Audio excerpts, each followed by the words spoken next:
Hey there, college freshers. Feeling overwhelmed by the change? Here are 5 tips for your first semester. Plan it out.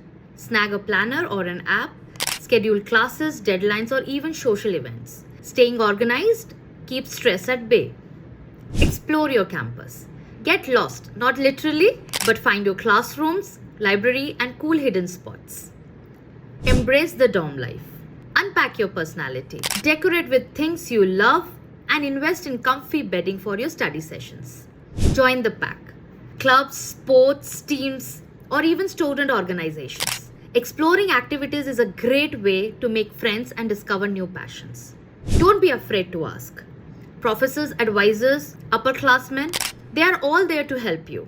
Asking questions show initiative and can make a big difference. Bonus tip, take care of yourself. Eat healthy, get enough sleep, and schedule some me time for yourself. College is an adventure. Like and follow for more college survival tips.